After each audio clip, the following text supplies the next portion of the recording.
Meskipun KPU sudah menetapkan Gibran menjadi cawapres Prabowo, pemenang pemilu 2024, namun rupanya Gibran ini masih ketar-ketir. Rupanya ada gugatan di PT UN oleh PDIP yang bisa menggoyang kursi Gibran jadi cawapres. Lalu seperti apa beritanya, kita simak terlebih dahulu. Jangan lupa subscribe Aksa Nation Positive People. Terima kasih buat yang udah subscribe. Kami lansir dari laman Instagram Bisniscom. Gugatan PDIP di PT UN soal Gibran jadi cawapres diputuskan 10 Oktober. 5 hari lagi nih. Kira-kira gimana hasil putusannya? Pengadilan Tata Usaha Negara atau PT UN bakal memutuskan gugatan yang diajukan oleh PDIP terkait lolosnya Gibran Rakabuming Raka sebagai calon wakil presiden RI pada Pilpres 2024. Seperti diketahui, PDIP yang diwakili oleh Ketua Umum Megawati Soekarno Putri menggugat KPU lantaran meloloskan Gibran Rakabuming sebagai cawapres mendampingi Prabowo Subianto. Gugatan tersebut dilayangkan PDIP ke KPU pada 2 April 2024 dengan nomor perkara 133G-TF-2024 PET-PT UN Jakarta JKT. Sebelumnya, Wakil Ketua TKN Prabowo Gibran Oto Hasibuan ini menyebut bahwa apapun hasil putusan PT UN nanti terkait dugaan perbuatan melawan hukum yang diduga dilakukan oleh KPU tidak akan mengubah putusan MK. Begitu katanya. Lalu bagaimana komentar dari netizen?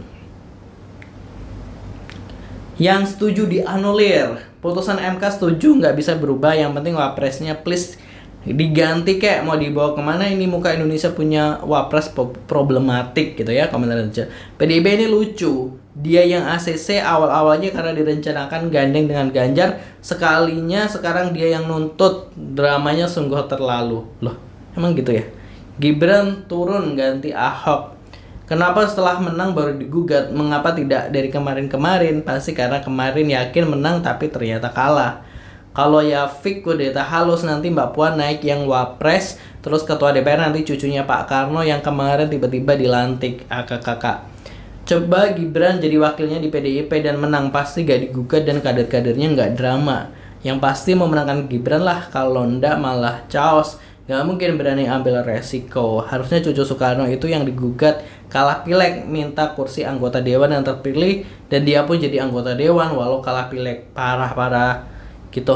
Nah, itu kalau kita lihat dari komentar-komentar dari netizen ini kayaknya masih ada yang pro kontra gitu kan.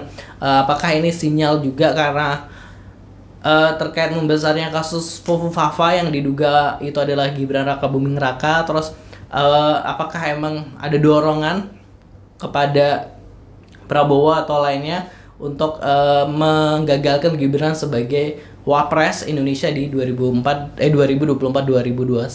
Nah, kita nggak tahu juga, tapi kan kemarin juga kita melihat Prabowo akhirnya bertemu Megawati Soekarno Putri gitu kan ya. Tentu kalau orang politik ya nggak mungkin pertemuan itu ya biasa aja sekedar silaturahmi, kan nggak mungkin gitu ya. Tapi pasti ada hal-hal berbau politik lainnya. Pasti kita tunggu aja nanti di 20 Oktober bakal seperti apa, atau selanjutnya bakal seperti apa nih huru-hara politik di Indonesia seperti ini. Kalau menurut Positive People gimana nih terkait dengan putusan PT UN nanti? Tulis di kolom komentar. Jangan lupa subscribe Aksa Nation. Terima kasih. Wassalamualaikum.